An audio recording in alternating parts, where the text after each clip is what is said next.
muqdisho waxay safar ugu jirtaa higsashada horumar dhinacyo badan leh 7 Sebtembar sanadkii 2022 Yuusuf Xuseen Jimcaale Madaale ayuu madaxweyne Xasan Sheekh u soo magacaabay gudoomiyaha gobolka ahna duqa Muqdisho waxay u ahayd Muqdisho fursad ay mar kale ku heshay hogaamiye aragti fog leh oo hore ugu soo adeegay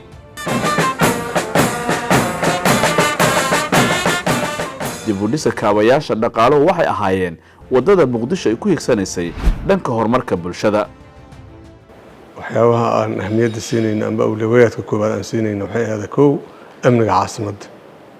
idaasna juhdi badan shaqo badan la geliyay annaga iyo hay'adaha amniga iskaashanayno ilaahay waa nagu guuleeyay labaad waxay ahaa horumarinta kaabayaasha dhaqaalaha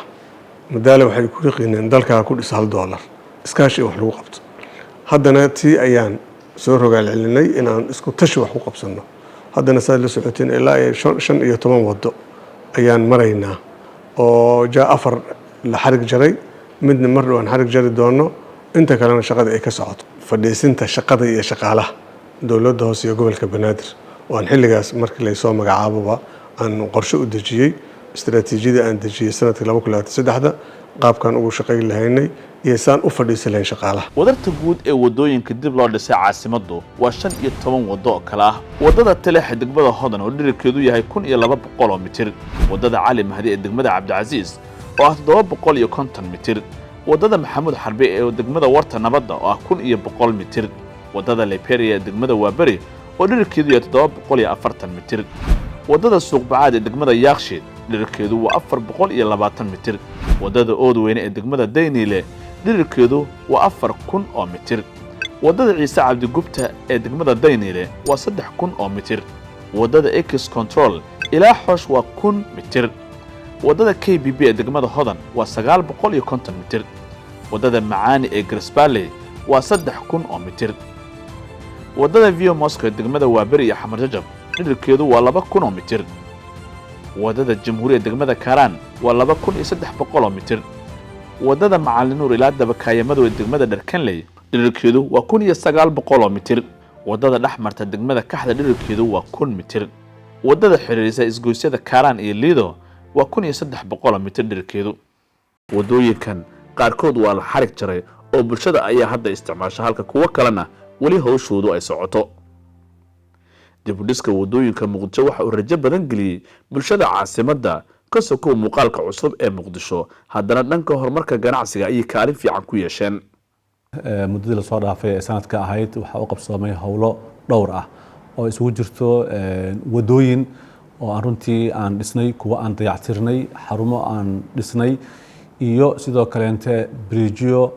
magaaladii oo aan nalaynay shaqooyin fara badan ayaa u qabsoomay wadooyinka aan xarig ka jarnay ilaa hadda waa 4 wado waaye oo ay kamid yihiin wadada Falransa Taleex Liberia iyo wadada Cabdilcasiis ee loo baxshay Cali Mahdi halka kuwa kalena hadda inoo marayaan gabagabo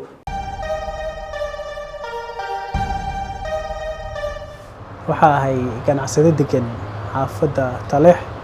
degmada Hodan saameynta ugu badan wadana ku qabnay inta aan la sameeynin ka hor waxay ahayd way burbursaneed jajabkeedana zaid u ahaa isticmaalkeedana aad u yaraa hadda laakiin alxamdulillah dabcan waxa dareemeynaa magaalo cusub inay noqoto marka hore markii loo fiiriyay saameynta ugu badan ee lagu hin jirtana waxay ahayd shacbiyad yari hadda alxamdulillah mararka qaar waxa dhacda oo aan arki jirin bajaaj in looga soo dego si waxna looga iibsado maamulka gobolka Banaadir ugu mahadcelinayna maadaama uu noo dhisay wadadan dhismayaasha wadooyinka Muqdisho waxa ay sahleen in muwaadiniintu waqti kooban ku gaari karaan hadba halka ay ka rabaan caasimadda dhibaatooyinkii burburkii wadooyinka ay ku qabi jireen inta badan waxa meesha ka saaray maamulka gobolka Banaadir waxaan ka tirsanahay wadayaasha bajaajka ee magaalada Muqdisho wadadan aad baa loogu nafisay wada waxay ahayd dad badan isticmaalaan waa wadadii xeebta liida tagaysay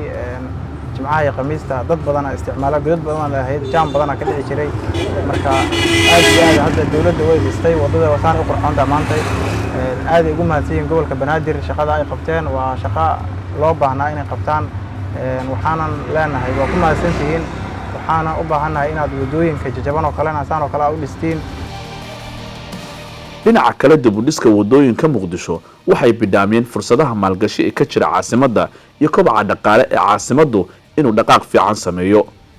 waxaan shaki ku jirin in barnaamijkii $1 dalkaada ku dhisa ay maanta muuqato faa'iidada laga dhaxlay. inta hadda la qabtay kuwii ugu dambeeyey la furay si consecutive isku xiga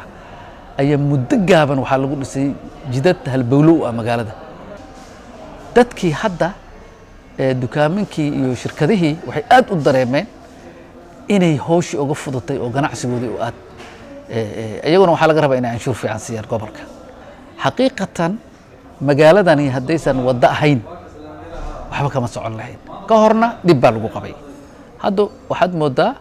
in aad dadku ay u dareemeen si fiican in wax loo qabtay. xaqiijinta amniga muwaadiniinta ku nool muqdisho waxaa la siiyey mudnaanta koowaad waxaana loo maray wada tashiyo iyo shirar badan oo ka dhacay xarunta gobolka banaadir oo shir gudoominayo gudoomiyaha gobolka ahna duqa muqdisho mudane yuusuf xuseen jimcaale madaale. isha hay-adaha amniga ee muqdisho gacanta ku haya hadda waa mid aan libiqsan. howlgalkoodu waxa uu muuqdaa mid gobolada ku dhow muqdisho ku sifiraya waxaana la arkayaa iyagoo gaafureegaya dhulka baadiyaha ee ka baxsan caasimadda. ammaanka waqtiyaa la geliyay waxaad og tahay in aad loola dagaalamay hubkii waaweynaa oo magaalada lagu qaadan jiray oo dadka madaxda ay wada jireen. waxaad og tihiin qaraxyadii magaaladan ka dhici jiray oo sida joogtada u dhici jiray in maanta maaragtay la arag. marka waxaan rabaa si gooniya inaan hay-adahaas ammaanka aan ugu mahad celiyo shaqada ay hayaan oo ah inay maaragtay ammaanka muwaadinka xaqiijiyaan. si gooniya rabaa inaan uga mahad celiyo gaar ahaanna waxaan rabaa dadka Soomaaliyeed gaar ahaan dadka gobolka Banaadir degan inaan ugu baaqa inay hay-adaha ammaanka iyo maamulka gobolka iyo qof kastoo ku mashquulsan ammaankooda in la xaqiijiyo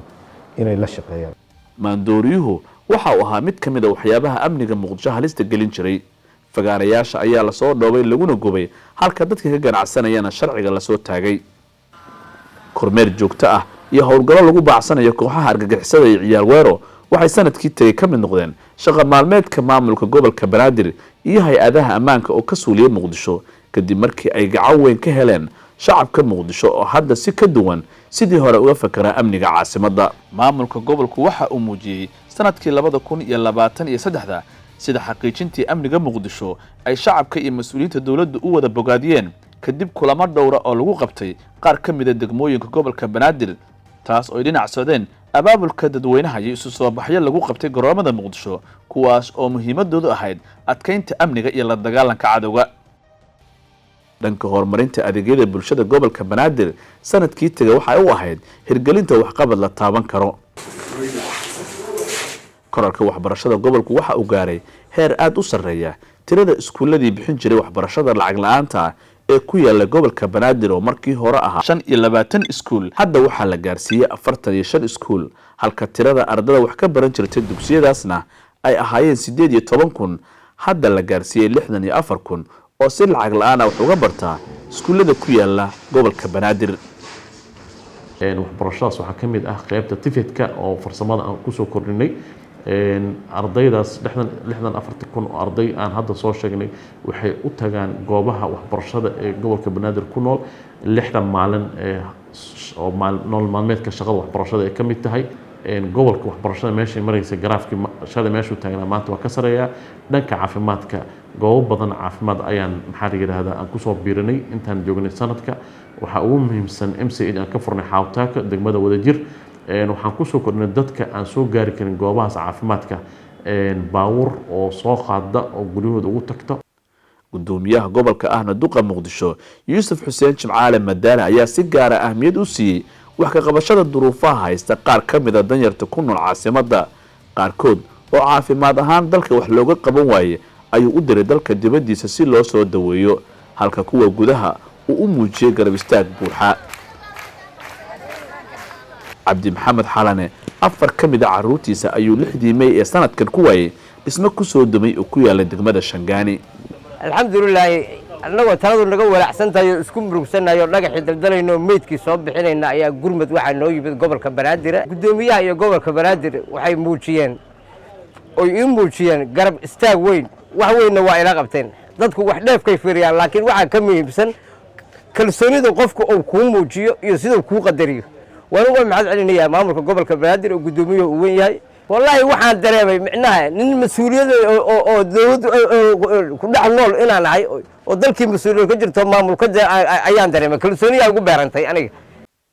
ballaarinta xarumaha caafimaadka hooyada iyo dhallaanka kaydka talaalka tayeenta iyo ballaarinta nidaamka daddigista xal u helidda cabashooyinka dhulka samafalka iyo bixinta gurmadada degdega ah waxay ka mid ahaayeen adeegyadii bulshada caasimaddu ay dareentay in wax weyn laga qabtay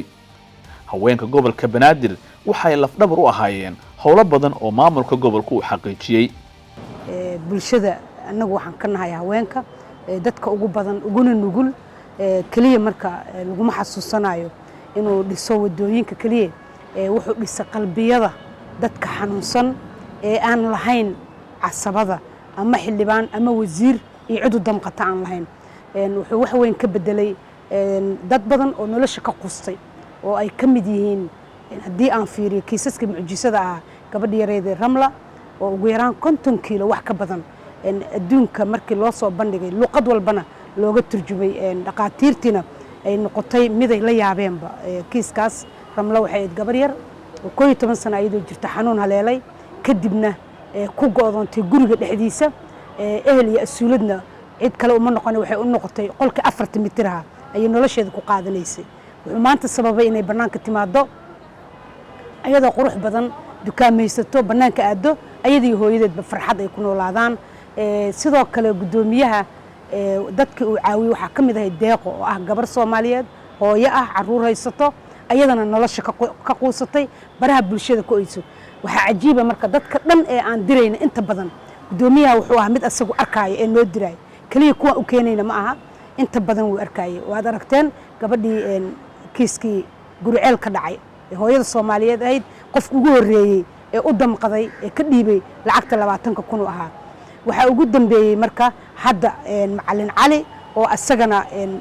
aan mardhow aan sugayno maalmaha soo socdo inuu dalka dib ugu soo laabto asaguna wax weyn oo bura ay ku yaaleen macallinkaas 15 sano wuxuu ahaa macallin dugsi waxa cajiib ah marka oo gudoomiyaha aan aad uga mahad celinayaa dadkaas oo dhan inuu ay ahayd dadku caawinay waxa hadda ugu dambeeyay 6 qofood oo aan dirnay oo 3 kamid ah ay kamid yihiin 30 sano haweenkii ka soo shaqeynaya gobolka banaadir daryeelka inta badan xarumaha xanaaninta carruurta agoonta ee ku yaala muqdisho ayuu duqa muqdisho siiyay ahmiyad gaar ah xaruntan waxaa la yiraahdaa xarunta gabdhaha agoonta Boondheere xaruntan oo la aasaasay 2012 waxaana gaarayaan hadda tiro 1200 iyo kor u dhaaftay marka wada dheer waa laga yimid guulo badan waa u jeednaa oo ummadda Soomaaliyeed u qabsoomay alxamdulillah maanta ka gaarto gobolka banaadir uu horeeyo Sheekh Yuusuf Madaale waa nin culimo ah axsan bini aadan ah waa nin u taagan agoonta masaakiinta midda xanuunka la nool Facebook hadduu ka arka hala doona dhahay dadka xanuunada la nool waa dareemi kartaa insaanimadana wax oo waxa ma ah waa qofka wax Ilaahay ku dhaliyay nalaynta iyo kor u qaadista nadaafadda muqdisho waa midda keentay in muqdisho la soo baxdo muuqaal iyo bilic aan horey loogu aqoon waxaana sanadkii tagay laga hirgeliyay olole nadaafadeed oo loo wada dhan yahay nadaafadda sidaa horey kugu sheegaba wax fiican ayaa laga qabtay waxaa jira guddi oo magacaabay gudoomiyaha gobolka oo la yiraahdo guddiga kormeerka iyo qiimeynta degmooyinka wax kale shaqadoodu ma ahayn waa inay bilicda magaalada ay wax ka qabtaan wax badan ayaan ka qabanay maamulada degmooyinkana shaqo fiican ay qabteen iyo sidoo kaleeto in aan hagaajinay dhammaan wixii mashaariic ah oo aan rajeynayno sanadka soo socdo inay sidaas oo kale si la mid ah ay ayaguna hirgeli doonaan dib u habeynta hanaanka maaliyadda iyo tayeynta nidaamka canshuurinta gobolka banaadir waxaa lagu sameeyay isbedel ujeedkiisu ahaa hirgelinta nidaam maaliyadeed oo hufan taageerayana horumarka caasimadda taasina waa midda sahashay in bulshada caasimadda dib loogu celiyo faa'iidada cashuurtii ay bixiyeen runaantii waxaan ku guuleysanay inaan hadda feeskii labaad oo nidaamka hufan ee maaliyadeed ee loo yaqaan BFM systemki inaan bilowno aan rajeynayno insha Allah taala January inuu gobolka banaadir ka hirgeli doono ku dhaqanka BFM system. waxyaabaha kale ugu muhiimsan oo aan sameeyno waxay tahay in aan diiwaangelin casri ah oo digital ah aan ku sameynay dhammaan suuqyada ugu waaweyn gobolka Banaadir sida suuqa Bakaaraha Xamarweyne oo aan rajeynaa insha Allah taala in dhawaan in la soo gabagabay doono suuq Bacaadna hadduu Ilaahay yiraahdo way ku xigi doontaa si dadka Soomaaliyeed ay u helaan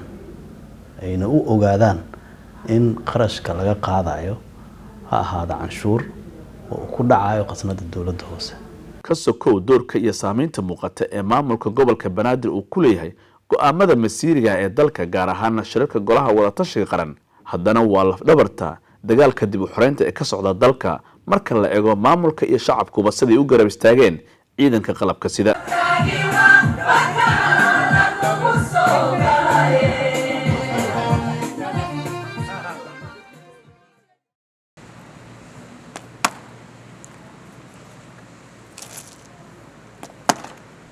runtii dowladdii dhexe ka bacdi waxa uu noo tababaray doqa magaalada Muqdisho anagu bina gobolka Banaadir mudane Yuusuf Xuseen Jimcaale ciidan gaaraya 200 oo dhalinyaro ah aqoon leh ayaa naloo qoray tababar baa loo diray tababarkiina way soo dhamaysteen haddana waxay diyaar u yihiin ciidankaasi inay caasimadda Muqdisho ama caasimadda Soomaaliya ka shaqeeyaan haddii Ilaahay idmo waa ciidan dhalinyaro ah sharciga dalka la baray waxaa la baray sharciga gaarka ah ee caasimadda intaba waxayna qaban doonaan qaybaha u qaybsama ciidanka ilaalinta deegaanka oo ka kooban 5 qaybood. inta badan saxmadihii ka jira wadooyinka Muqdisho ayuu maareeyay maamulka gobolka Banaadir kadib markii dib u habeen lagu sameeyay gaadiidka kala duwan gaar ahaanna nooca loo yaqaan motobajaajta. gudoomiyaha gobolka ayaa dadaal geliyay sidii Muqdisho ay u kasban lahayd saaxiibo caalami ah waxaana caasimada dhowr oo booqday oo la mataaneeyay Muqdisho. sanad kadib muxuu yahay qorshaha maamulka gobolka Banaadir? mustaqbalku waa baaxad weyn wax badan ayaa na sugayo amnigii laftirkiisa gacan ku hayn urbiya horumarinta magaalada iyo bulshada loo adeegayay oo canshuur bixiyaasha ahaa in si maaragtay hufnaan ah loogu adeego iyo inaan awoodeyno dawlad dhiska Soomaaliya. laba waxaan rabnaa insha Allah nagula xasuusan doono aan rabnaa inaan juhdi badan gelino inaan dal gobolkan Banaadir doorasho aan ka qabanno oo doorasho aan gaarsiino ayaduna qorsheynay kamid tahay 2024 inaan bulaacadii iyo drainajadii iyo biyo-mareenadii iyo waxaasoo idil inaan maarayno adigu hadda markaan imid waa bilownay warta buulixuubay oo kale ama biyo-mareenkaas in aan hagaajino ilaa ay badda geyno taasna shaqadiisa waa socotaa haddana iskuul booliisi ayaan ku darnay 2024 awlawiyaadka waxaa noo ah inaan xal u helno biyaha magaalada fadhiisanayo. muuqaaladii iyo dhacdooyinkii laga tabi jiray Muqdisho maanta waxaa bedelay muuqaalo tilmaamaya dib u dhiska wadooyinka dhismayaasha casriga ah hanaqaadka ganacsi iyo maalgashi muuqda oo Muqdisho ay hanatay waxaana taas lagu hirgeliyay isku duubnida bulshada iyo maamulka gobolka Banaadir ee uu hogaamiyo mudane Yuusuf Xuseen Jimcaale Madaale.